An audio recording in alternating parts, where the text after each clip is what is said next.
All right, welcome to class. So you may be wondering, why am I forced to study history?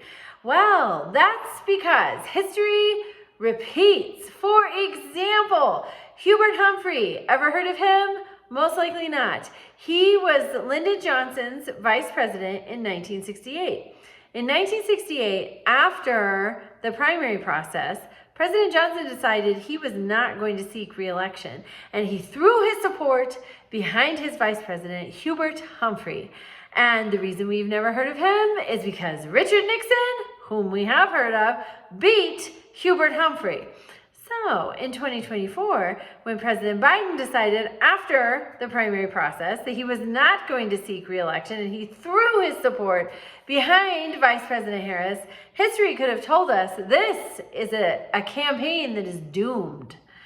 Now, Grover Cleveland, have you heard of him? Yes, somewhere in the recesses of your mind, if you dig deep to your high school history classes, you have heard of Grover Cleveland because he was our 22nd and 24th president. He won the election in 1884, he lost in 1888, and then he won in 1892. 2 non-consecutive terms. What do we see in President Trump? 2 non-consecutive terms. He won in 2016, lost in 2020, won in 2024. History repeats, and it's important that we study it and we know it so that negative things such as segregation, discrimination, negative things in our American history, we can recognize the characteristics, and when we see the characteristics repeating, we can say, hey, no, we're not going down this road again. We can study history, we can know how it was dealt with, and we can make changes today that help us have a more positive today and an even better tomorrow. That is why we study history. So welcome to class. On that note, today your summary of current course knowledge is due. This is U.S. history themes. It doesn't specifically focus on a time period so much as just prominent themes throughout our history. So, your summary of current course knowledge. What do you know? What do you not know?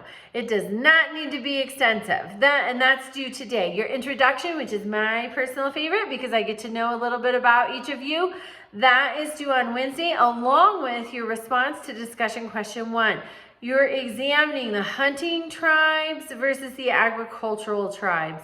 Which type of tribe was better suited for the European onslaught that hit them? Also on Friday, you have your response to discussion question 2. What were some of the motivations for English colonization? We hear a ton about wealth, a search for wealth. We hear a ton about a search for religious freedom, but there are even more reasons. So you're going to tell me about those on Friday. You have a journal assignment due on Sunday, and that is you're taking the position of an immigrant based on all of the topic 1 readings. And so based on what you learn about the immigrant experience in the topic 1 readings, then you're creating a journal, sort of a Dear Diary. You do have a minimum word count for that. You do have source requirements for that. The sources can come from the topic 1 readings, and they should. Reach out to me with questions. Then you have a quiz on Sunday, and participation. Participation is 6 substantive posts in addition to your initial replies to the discussion. So it's interacting with your classmates. In all things like the journal assignment, make sure you check out the rubric. That's what I'm using when I grade. That's what I'm going to go by. So check that out. Make sure you've covered all of the elements so that you don't miss out on any points. And have a wonderful week, and welcome to class.